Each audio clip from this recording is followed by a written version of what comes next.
حضرت غوث پاک جیلانی شیخ عبدالقادر رضی اللہ تعالیٰ غوث اعظم درمیان اولیاء چو محمد درمیان انبیاء۔ غوث اعظم کا ولیوں میں وہی مقام ہے جو نبیوں میں رسول کریم کا مقام ہے۔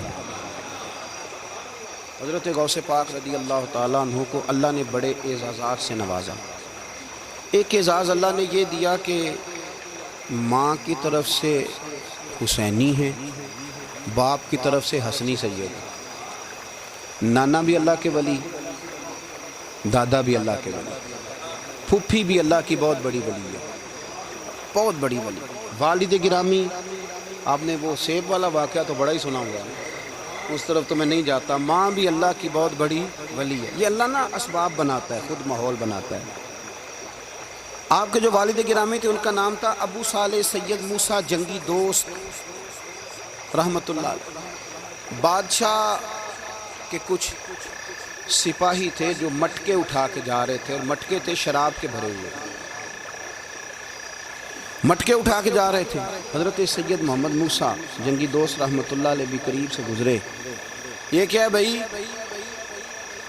بدبو سے سمجھ تو گئے، تصدیق کے لیے پوچھا کیا ہے؟ انہوں نے کہا جناب یہ بادشاہ کا سامان لے کے جا رہے ہیں۔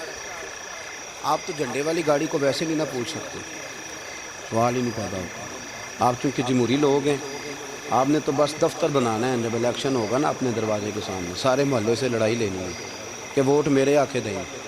پھر ٹھیک 1.5 مہینے کے بعد سجدہ صاف بھی کر جاتے ہیں، بندہ غلط سی میں نے پتہ ہی نہیں لگا۔ تو یہ پہلے سوچنا تو تھوڑا سا صحیح، بلا وجہ الیکشن تو روز کبھی کبھی آئے گا، تو ہم نے ایک جگہ تو روز رہنا، ایک دوسروں سے جھگڑے کرنا اور معاذ اللہ تعالیٰ غیبتیں کرنا، عزتیں اچھالنا، یہ مسلمان کا شیوا نہیں ہے۔ حضرت غوث پاک کے والد نے پوچھا کیا لے کے جا رہے؟ بادشاہ کا سامان ہے جی۔ ہاتھ میں ڈنڈا تھا، 3 مٹکے تھے شراب کے بھرے ہوئے، زور سے ایک ایک ڈنڈا مٹکوں پہ مارا تو مٹکے ان کے سروں پہ ٹوٹ گئے۔ بادشاہ سلامت، ہم سارے تقریباً بادشاہ سلامت ہوتے ہیں، یہ کسی کی جرت ہے مطلب میرے گھر کے معاملے میں مداخلت کرے؟ پھر بادشاہ ہو۔ لوگوں نے جا کے بڑی غیبتیں کی، بڑی بڑی کہانیاں سنائیں۔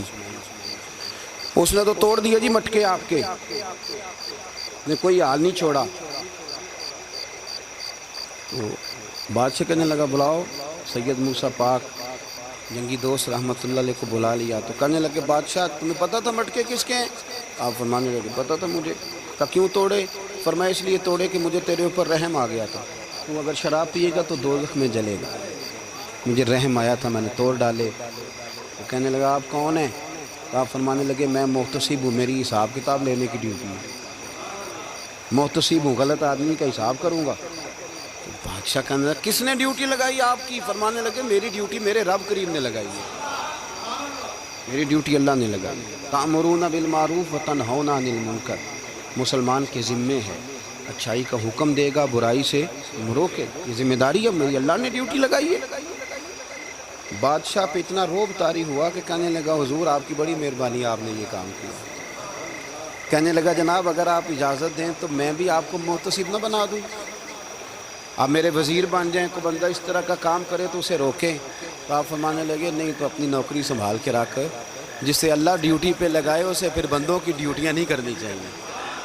یہ اعزاز اللہ نے انہیں دیا، یہ شان رب کریم نے عطا فرمائی۔ ان کے صاحبزادے تھے حضرت غوث پاک جیلانی رضی اللہ تعالیٰ عنہ۔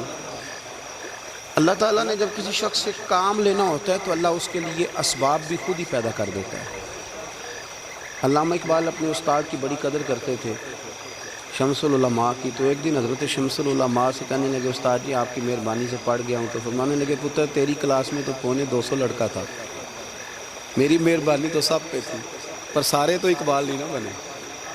تو ماننے لگے تیرے اندر بھی کوئی خوبی تھی، اس کی وجہ سے اللہ نے تجھے یہ اعزاز، کوئی چیز تیرے اندر بھی۔ اللہ تعالیٰ جب کسی بندے کو نوازتا ہے نا تو بندہ بھی محنت کرتا ہے، لیکن اس کی محنت سے زیادہ اللہ کے فضل کا دخل ہوتا ہے۔ تو بندے کئی دفعہ کہنے لگ جاتے ہیں بڑی مشقت کی، بڑی محنت کی، کچھ بھی نہیں ہوتا، زیادہ اللہ کے فضل کا انحصار ہوتا ہے۔ پر رب جیسے چاہتا ہے ویسے فیصلے دیتا ہے۔ آپ فرماتے ہیں کہ میں چھوٹا سا تھا، والد انتقال کر گئے، والدہ تھی میری اور ہم 2 بھائی تھے۔ فرماتے ہیں بچے کھیلنے کے لیے نکلے تو میں بھی ان کے پیچھے کھیلنے نکل گیا۔ ایک بیل بچوں کے قابو آ گیا. تو بچوں کے قابو کو چیز آ جائے تو پھر وہ اس کا جو حال ہوتا ہے وہ تو ہمیں پتہ ہی، ہم سارے بچے رہ چکے ہیں. تو کہتے ہیں وہ بیل قابو آ گیا تو اس کے کان چھیڑتا، کوئی اس کی دم چھیڑتا، کوئی اس کے سینگ چھیڑتا، کوئی کسی جگہ سے اسے تنگ کرتا. مختلف بچے اس کو نا دم سے پکڑ کے ہلاتے، بیل بھاگتا. حضور غوث پاک فرماتے میں بھی آگے بڑھا اور میں نے جب اس کی دم پکڑ کے ہلائی تو بیل نے میری طرف منہ کیا اور کہنے لگا عبد القادر تو نہ ایسے کر، بول کے کہنے لگا تو نہ ایسے کر، تجھے رب نے ان کاموں کے لیے پیدا نہیں فرمایا. آپ فرماتے مجھے اتنا خوف طاری ہوا، بیل کو بولتے دیکھا تھا پہلی دفعہ، بیل کو. اب میرے سنی کو بھی دلیلوں کی ضرورت ہوتی ہے، دلیل نہ دیں، کسی بزرگ کی بات سنائیں تو سنی بھی تھوڑا تھوڑا دائیں بائیں دیکھتا ہے. یہ شور ایسا ہوا ہے نا، پراپوگنڈا ایسا. میں حدیث پاک سنا دیتا ہوں. رسول کریم صلی اللہ تعالیٰ علیہ وآلہ وسلم فرماتے ہیں ایک شخص نے بیل پہ سواری کرنی تھی. بیل سواری کے لیے نہیں پیدا کیا گیا، سواری کے لیے اونٹ ہیں، خچر ہیں، گھوڑے ہیں، گدھے ہیں. بیل کھیتی باڑی کے لیے.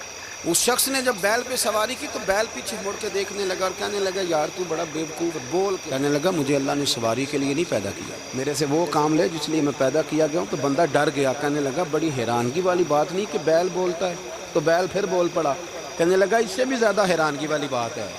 اس نے کہا وہ کیا؟ کہنے لگے مدینے میں نبی پاک آ گئے ہیں اور تو نے ابھی تک کلمہ ہی نہیں پڑھا. یہ اس سے بھی زیادہ حیرانگی والی بات ہے. جامع المعجزات میں حدیث موجود ہے، حضور آ گئے اور تو نے کلمہ ہی نہیں پڑھا. وہ شخص کہتا ہے میں سر پٹ دوڑا، جب آ کے سامنے کھڑا ہوا تو حضور مسکرائے، فرمایا آجا پڑھ لے کلمہ، مجھے پتہ ہے تجھے کس نے بھیجا ہے. اللہ والوں کی باتیں مان لیا کریں. میں بڑی ذمہ داری سے کہتا ہوں رب کریم کے کوئی بندوں کی بات کتاب و سنت کے خلاف نہیں ہوتی، وہی تو کتاب و سنت آگے پہنچانے والے ہوتے ہیں. تو حضور غوث پاک فرماتے ہیں میں وہ ڈر کے گھر آیا. جب گھر پہنچا تو میرے کانوں میں آواز آ رہی تھی لبیک اللہم لبیک لبیک لا شریک لک لبیک. فرماتے میں چھت پہ چڑھا اور میں نے جیلان میں اپنی چھت پہ کھڑے ہو کے دیکھا. تم حج کے دن تھے، میری سیدھی نظر میدان عرفات پہ گئی. لوگ میدان عرفات میں بیٹھ کے لبیک لبیک پڑھ رہے تھے. پہلے میں وہاں سے ڈر کے آیا، پھر چھت سے ڈر کے نیچے اترا، ماں کو ساری بات بتائی. تو کہتی میری ماں کہنے لگی بیٹے جب تو پیدا ہونے والا تھا تو مجھے بڑی بشارتیں ملتی. فرماتے ہیں ماں نے نا کھولا بکسا صندوق تو 80 دینار نکالے. میں پتر تم 2 بھائی ہو اور تمہارا باپ کل جاگیر 80 دینار چھوڑ گیا، 80 40 تمہارے 40 تمہارے بھائی کے. فرمایا بیٹا ایک بات کا خیال رکھنا، میں اور تمہارا باپ کوئی نہیں، بھائی چھوٹا ہے، میں پیچھے نہیں آ سکتا. یہ 40 دینار لے جا اور جا بغداد چلا جا، جا کے تعلیم حاصل کر. بیٹے میں پہنچ نہیں سکتی، خیال رکھنا. غوث پاک فرماتے ہیں 12 سال میں نے تعلیم حاصل کی یارو، میں نے پتے بھی کھائے اور خود آپ کا فرمان موجود ہے. فرماتے ہیں ایسی سختیاں بھی دیکھیں، ایسی سختیاں بھی دیکھیں کہ پتھروں اور پہاڑوں پہ گزرتی تو شاید پگھل جاتے، لیکن میں نے اپنے نبی کا دین پڑھا. اب تو پیر کے گھر میں جو پیدا ہوتا ہے وہ علم لدنی والا ہوتا ہے. میں تو صاحب دا پتر ہے، وہ خدا کے بندے صبر کر. اگر غوث پاک حسنی حسینی سید ہو کے باقاعدہ پھٹی پہ بیٹھ کے پڑھتے ہیں، تو کس پیر کا مرید ہو گیا جسے علم ہی کوئی نہیں، جو جاہل آدمی ہے. یہ ضروری ہے، علوم دینیاں ضروری ہیں، اس کے بغیر کام نہیں چلتا. اور غوث پاک رضی اللہ تعالیٰ عنہ کی آپ پوری زندگی پڑھ کے دیکھ لیں. غوث پاک تمام اولیاء کے امام ہیں ساری زندگی. غوث اعظم سے کسی نے پوچھا آپ نے سب سے زیادہ دین کا کام کس طرح کیا، تو فرماتے ہیں تقریر کے ذریعے. اب تقریر کرنے والا مولوی ہوتا ہے اور تویز دینے والا، سبحان اللہ. غوث پاک رضی اللہ تعالیٰ عنہ فرماتے ہیں میں نے دین کا سارا کام کس ذریعے سے کیا ہے. ہفتے میں 3 جلسے کرتے تھے اور 70 ہزار کا مجمع ہوتا ہے اور بغیر لاؤڈ سپیکر کے تقریریں ہوتی ہیں. اور فرماتے ہیں جیسی سمجھ پہلے بندے کو آتی تھی ویسی آخری والے کو آتی تھی. لوگوں نے کہا حضور یہ کرم کیسے ہوا؟ فرمانے لگے میں نے جب تعلیم حاصل کر لی تو بولنا آتا ہی نہیں تھا، تو میں بڑا پریشان ایک دن سو گیا تو خواب میں رسول کریم کا دیدار نصیب ہوا. نے فرمایا تیری تو واز کیا کر، تیرے واز سے لوگوں کو فائدہ ہوگا. یا رسول اللہ میں اجمی بندہ ہوں، لوگوں کے سامنے کیسے بات کروں گا؟ تو حضور نے فرمایا منہ کھولنا ذرا. کہتے میں نے منہ کھولا تو محبوب نے 7 دفعہ لعاب دہن ڈالا میرے منہ میں. آپ فرماتے ہیں پھر بولتا میں تھا، اثر کوئی اور پیدا کر دیتا. حضور غوث پاک رضی اللہ تعالیٰ عنہ نے 40 سال دین کا کام کیا. صبح کے وقت فقہ کا درس دیتے تھے فجر کے بعد، کچھ دیر کا ناشتہ کرتے سو جاتے، پھر آ کے مدرسے میں پڑھاتے باقاعدہ بچوں کو۔ غوث پاک رضی اللہ تعالیٰ عنہ کی سیرت پر آپ ساری کتابیں پڑھ لیں، ساری کتابیں لو، میں نے بھی بڑا ہی دعویٰ کر دیا، یعنی ساری کتابیں جتنی اب تک چھپی ہوئی ہیں ساری پڑھ لو، کہیں نہیں ملے گا کہ ہم غوث پاک کے آستانے پہ گئے، غوث پاک، کسی بندے نے یہ نہیں کہا ہم غوث پاک کے آستانے پہ گئے، غوث پاک کے دربار پہ گئے، سب نے یہی لکھا ہے کہ ہم حضور غوث پاک کے مدرسے میں گئے۔ ہمارے نا مدرسوں میں سبق تقسیم ہوتے ہیں، سال جب شروع ہوتا ہے نا تو سبق تقسیم ہوتے ہیں، ہمارے مدرسے میں بھی تقسیم کرتے ہیں ہمارے مولانا۔ آپ حدیث پاک پڑھائیں گے، فلانا استاد منطق پڑھائے گا، فلانا فلسفہ پڑھائے گا، فلانا یہ سبق تقسیم ہوتا ہے، فلانا قرآن، فلانا حدیث، فلاں فقہ۔ تو غوث اعظم کے مدرسے کے جو ناظم تعلیمات تھے وہ کہنے لگے حضور سبق بانٹنا ہے تو آپ کو کون کون سے سبق دے دیں، کون کون سا پیریڈ پڑھائیں گے؟ تو آپ فرمانے لگے نہیں پیریڈ رہنے دو۔ حضور پھر فرمایا اس طرح کرو، لائق لائق بچے تم رکھ لو اور نالائق سارے مجھے دے دو، میں جانوں اور نالائق جانے، نالائق سارے میرے۔ غوث پاک رضی اللہ تعالیٰ نالائق سارے رکھ لیے، کند ذہن، اور حضور غوث پاک ان کو اسباق پڑھایا کرتے، ان پر محنت کرتے۔ فجر کے بعد فقہ کا درس، 10 بجے مدرسے کی کلاس، ظہر کے بعد حدیث پاک کا درس، مغرب کے بعد تفسیر بیان کرتے۔ بانج علموں جو کرے فقیری، وہ کافر مرے دیوانہ، اور عشاء کی نماز کے بعد ہفتے میں 3 جلسوں سے خطاب۔ اور یہ سارے کام کر کے نا تو پھر بھی غوث اعظم جب دنیا چلی جاتی تو وضو کر کے مصلے پہ بیٹھ جاتے، اور 40 سال بیت گئے، ساری رات اللہ کی بارگاہ میں عبادت کی، 40 سال حضور غوث پاک کو اللہ نے بڑا اعزاز دیا، کتابیں لکھی، ڈیوٹی کی، محنت کی، کوشش کی پوری دنیا میں۔ میں پہلے بھی بتا چکا ہوں، پھر بتاتا ہوں، یہ جو صلاح الدین ایوبی کا بہت نام لیتے ہیں نا، بہت بڑے مجاہد تھے، صلاح الدین ایوبی کے ساتھ 70,000 کی فوج تھی، سارے کے سارے غوث پاک کے مرید تھے۔ صلاح الدین ایوبی نے حضور غوث پاک کی زیارت نہیں کی پر تعلیم غوث پاک کے مدرسے میں حاصل کی۔ اس کو بڑا شوق ہو نا کتابیں دیکھنے کا، وہ میرے پاس آئے، میں دکھاؤں گا انشاءاللہ تعالی۔ صلاح الدین ایوبی حضور غوث پاک کے مدرسے کا طالب علم ہے۔ یہ آپ کے ملک میں 2-3 دن سے رٹا چل رہا ہے، وکیلوں کا، ڈاکٹروں کا، کل سے یونیورسٹی کا بھی چل گیا ہے۔ یہ لڑائی کسی مولوی 2 گروپوں میں ہوئی ہوتی نا، چلو نام بولو، میں نے پتہ ہے اگلی گل دیں، کسی مولویوں کے 2 مدرسوں میں ہوتی نا تو جو طوفان اٹھنا تھا نا ہر چوک میں، مولوی لڑاندے بڑا یہ بڑی۔ میں نے دعوت دی تھی پرسوں، میں نے کہا جب وکیل مکمل تعلیم کر لینا اسے 2 سال مدرسے میں لاؤ، ہم اسے سکھائیں گے اٹھنا کیسے ہے، بیٹھنا کیسے ہے، ان کو لاؤ، اس لیے کہ ہم اپنی بات نہیں بتائیں گے، ہم بتائیں گے محمد عربی کی باتیں صلی اللہ علیہ۔ مہربانی کرو، مجھے کوئی شکوہ نہیں ان سے، کوئی کسی قسم کا، اس لیے کہ ہمارے ملک میں نا احتجاج کا کلچر پروموٹ کیا گیا، ہم نے یہ ماحول بنا کے دیا ہے سڑک بلاک کرنے کا۔ یہ ہمارے قریب ایک گاؤں ہے تو روز ڈکیتیاں ہوتی تھی، بچہ بھی قتل، پولیس والے سنتے ہی نہیں تھے، ان بیچاروں نے روڈ بلاک کیا تو سب صحیح ہو گیا، اسی وقت سارا کچھ ہو گیا، اب پہرے داری بھی لگتی ہے، اب جناب چوکیاں بھی قائم ہو گئی، سب کچھ ہو رہا ہے، مزاج بنا دیا ہم۔ یہ عدم برداشت ہے، یہ کلچر خطرناک ہے، یہ کلچر تباہ کرے۔ وکیل کوئی غیر نہیں، ہمارے اپنے بھائی ہیں، کون ہیں وہ؟ ڈاکٹر کون ہے؟ ہمارے اپنے۔ یہ جو بچے یونیورسٹی میں لڑے کون ہیں؟ ہمارے اپنے۔ ہم ان کو کاٹ کے نہیں پھینک سکتے، یہ کوئی دوسرے لوگ نہیں، سب کو ضرورت ہے ایک دوسرے کی، لیکن خدا را مہربانی کرو، معاشرے میں برداشت کا کلچر پیدا کرو، سکون کا کلچر پیدا کرو، سہنا سیکھو۔ سنو ایک بات کرتا ہوں، اللہ کرے کہ میں سمجھا سکوں، سارے فیصلے خود نہ کرو۔ اگر تمہیں نظر آئے نا کہ آپ کے ساتھ کہیں ناانصافی بھی ہو رہی ہے تو ساری عدالتیں دنیا میں نہیں لگنی، ایک قیامت میں بھی لگنی ہے۔ ہاں امام حسن کو زہر دے دیا گیا تو امام حسین کہنے لگے بھائی بتاؤ کس نے دیا ہے؟ فرمایا حسین اگر وہ نہیں جس پر مجھے شک ہے تو میں کسی آدمی کا بلا وجہ تمہیں نام کیوں بتا دوں؟ کہا پھر بھائی آپ اشارہ تو نہیں بتا دے؟ تو فرمایا حسین اگر وہی ہے نا جس پر مجھے شک ہے تو پھر بھی میں نے فیصلہ اپنے رب پہ چھوڑ دیا۔ فرمایا میرے رب سے زیادہ بہتر فیصلے کرنے والا کوئی موجود؟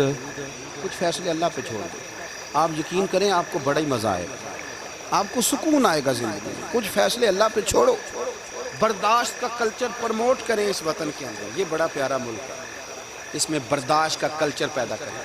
وکیل کو ہر وقت ڈاکٹر کی ضرورت ہے, ڈاکٹر کو ہر وقت وکیل کی ضرورت ہے. ہم ایک دوسرے کے بغیر دیکھیں نا, میں نے آئین بھی رکھا ہوا ہے پاکستان کا, لیکن اس کے باوجود کوئی مسئلہ بن جائے تو میں کسی وکیل صاحب کو فون کرتا ہوں, میرے دوست ہے, میں پوچھتا ہوں کہ یار یہ مسئلہ ہے, اس کا کیا حل ہے. ہم مل کے رہتے ہیں معاشرے میں. برداشت کے کلچر کو پروموٹ کریں, پیار کریں, محبت بانٹیں.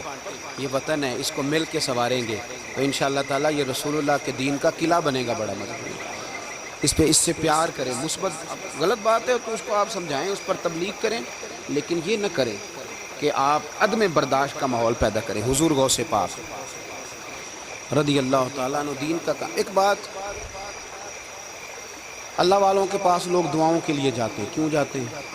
سنو, میرے ساتھ ایک شخص رہتا ہے, صبح سے شام تک میری ڈیوٹی کرتا ہے, نوکری کرتا ہے, خدمت کرتا ہے, گاڑی چلاتا ہے, یہ کرتا ہے, وہ کرتا ہے. ایک صاحب ہیں جو 3 سال کے بعد ملتے ہیں.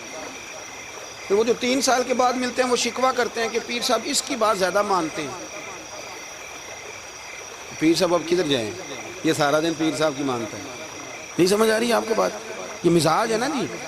ایک بندہ سارا دن دنیا داری کرے, مال کمائے, پتہ نہیں جھوٹ بولے, بڑا کچھ کرے, اور ایک اللہ کا ولی جو اپنا بنائے کچھ نہ, سارا دن رسول اللہ کی باتیں کرے, سارا دن اللہ کے دین کی خدمت کرے. اور بھائی وہ جب ہاتھ اٹھاتا ہے نا تو پھر اللہ اس کی بات کو قبول کرتا ہے. کچھ میرے خاص ہیں, کچھ تیرے خاص ہیں, تو کچھ رب کے بھی خاص ہیں. اور اس پر بھی میں پہلے آیت پڑھ لوں گا تاکہ دلیل مضبوط ہو جائے. اللہ فرماتے ہیں واللہ یختص برحمتہ من یشاء. فرمایا میں نے کچھ بندوں کو اپنی رحمت سے اپنا خاص بنا لیا. کچھ بندے اللہ کے بس اللہ کی بارگاہ میں وہ دعائیں کرتے ہیں تو اللہ قبول فرما لیتا ہے. پتر اللہ ہی دیتا ہے, لیکن اللہ کا ولی دعا تو کر سکتا ہے نا. اللہ کا ولی, میری بات کی سمجھ آ رہی ہے؟ بیٹا کون دیتا ہے؟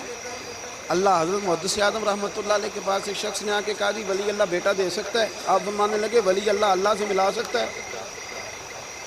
وہ تو ہے ہی ولی اللہ, تو اس نے ملا دینا ہے. تو فرمایا جو اللہ سے ملا دے بیٹا تو چھوٹی سی بات ہے. تو دیکھ نہ کہ جو اللہ تک تجھے لے گیا تو پھر پتر پیچھے رہ گیا. لیکن بیٹا دیتا کون ہے؟ بول کے بتائیں, بول کے. اللہ دیتا ہے. دعا کون کرتا ہے؟ اللہ کا ولی دعا کر دیتا ہے. بی بی آ گئی روتی ہوئی غوث پاک کے پاس, کہنے لگی 6 بیٹیاں ہیں. خامد اور سسر کہتے ہیں کہ 7ویں بھی بیٹی ہوئی تو طلاق دے دیں گے. تھوڑا سا اگر بندہ مالدار بھی ہو تو پھر وہ ہمارا دماغ جہاں مرضی چلتا ہے نا. یہ جہالت آج بھی بہت ساری جگہوں پہ پائی جاتی ہے. تہذیب سکھاتی ہے جینے کا سلیقہ, تعلیم سے جاہل کی جہالت نہیں جاتی. تو رو پڑی. حضور غوث پاک رضی اللہ تعالیٰ نے بلایا اس کے شوہر کو بھی اور سسر کو بھی. فرمایا یہ دیکھ, یہ تو اللہ کے کام ہے, جس کو چاہے بیٹیاں دے, جس کو چاہے بیٹے دے. تو جو نہیں مانتے حضور غوث پاک کی بھی نہیں مانتے, انہوں نے کہا جی نہیں دی, میں تو نکاح کروں گا. چلے گئے تو غوث پاک کی بارگاہ میں وہ بیٹی اور اس کا باپ اور اس کی ماں پھر آئے, کہنے لگے حضور مہربانی فرمائیں. پھر اللہ کے ولیوں کے پاس ایک قوت ہوتی ہے جس کا نام مصلی ہے. مصلی بہت بڑی طاقت, بہت بڑی. حضور نے فرمایا دعا صلاح المومن, فرمایا دعا مومن کا ہتھیار ہے. یہ مومن جب ہاتھ اٹھاتا ہے تو پھر عرش کا مالک دروازے کھول دیتا ہے کرم کے. حضور غوث پاک نے مصلی بچھا لیا اور رو پڑے, کہنے لگے مالک کریم اس بی بی کے دل میں کس نے بات ڈالی تھی کہ عبد القادر کے دروازے پہ جا. دیکھیں منانے کا انداز, منانا آتا ہے نا. اللہ کس نے اس کے دل میں بات ڈالی کہ عبد القادر کے دروازے جا, کس نے ڈالی؟ اور مالک اگر تو نہیں ڈالی تھی تو کیا تو اب اپنے عبد القادر کو رسوا کرے گا؟ اگر تو نہیں بھیجا ہے کہ ادھر جا تو اب تو رسوا کرے گا؟ حضور غوث پاک رضی اللہ تعالیٰ دعا مانگ کے تیرے پہ ہاتھ پھیرے, بچی کے سر پہ ہاتھ رکھا, فرمانے لگے پتر جا, مجھے امید ہے اللہ نے 6 بیٹیاں دی ہیں تو 7 بیٹے بھی عطا فرمائے گا. تو بی بی کہتی ہے پھر رب نے فضل فرمایا اور 7 ہی بیٹے عطا فرمائے. پھر 7 ہی بیٹے رب کریم نے دیے. تو جو اللہ کی مان تھا پھر اللہ بھی اس کی. تو اس میں اختلاف کی کیا بات ہے؟ یہ سادی سی بات ہے. ایک بغداد کا سوداگر تھا, بڑا مالدار, ایک دن اس نے بغداد کے سارے علماء اور مشائخ کی دعوت پکائی تو غوث پاک کے پاس لیا آیا، کہنے لگا حضور شام کا کھانا ہے۔ آپ نے اس کا چہرہ دیکھا تو وہ رو پڑا، کہنے لگا بغداد کے پیر انکار نہ کریں۔ آپ نے فرمایا تو جا میں آؤں گا۔ شاگرد مرید کہنے لگے حضرت جی آپ بڑی مشغولیت تھی شام کو، فرمایا اتنا بڑا آدمی جب رو پڑتا ہے تو لگتا ہے بڑا مجبور ہے، چلیں گے۔ شام کو جب اس کے دروازے پہ گئے تو کھانا بھی اس نے چنا تو ساتھ اس نے ایک ٹوکرا ایک صندوق بھی لا کے رکھا، اوپر سے خالی۔ جب غوث پاک نے اٹھ کے دیکھا تو اندر اس سوداگر کا بیٹا، اس تاجر کا بیٹا، دونوں ٹانگوں سے معذور، دونوں ہاتھوں سے معذور، ایک ہی بیٹا اپاہج۔ وہ تاجر رو پڑا، کہنے لگا حضور بڑی دنیا جانتی ہے، بڑا مال ہے، اور جب تنہا بیٹھتا ہوں تو کھول کے روتا ہوں۔ وہ بے نیاز ہے نا، ساری زندگی کے بعد ایک بیٹا دیا تو وہ بھی اپاہج ہے۔ حضور بال سفید ہو گئے، لوگوں کی اولاد بڑھاپے کا سہارا بنتی ہے، میں بوڑھے وقت میں اس کو اٹھا کے پیشاب پخانے کے لیے لے کے جاتا ہوں۔ بغداد کے عبد القادر سنا ہے جب تو دعا مانگتا ہے تو رب قبول فرما لیتا ہے، تو مہربانی فرما اگر میرا پتر ٹھیک ہو جائے، میرا زور کوئی نہیں، مالک بے نیاز ہی بڑا ہے، اگر مہربانی ہو جائے۔ تو غوث پاک نے پھر مصلی بچھایا، مصلی بچھا کے کہنے لگے مالک تو اپنے بندوں کے دل میری طرف کیوں موڑتا ہے، اور اگر موڑتا ہے تو پھر رحمت کی نظر فرما، بندہ نوازی فرما۔ ایک باپ اتنے رو رو کے آنسو بہا رہا ہے تو کرم نوازی فرما۔ حضور غوث پاک نے ابھی چہرے پر ہاتھ نہیں پھیرے کہ بچہ اللہ اکبر کہتا ہوا صندوق سے باہر نکل آیا۔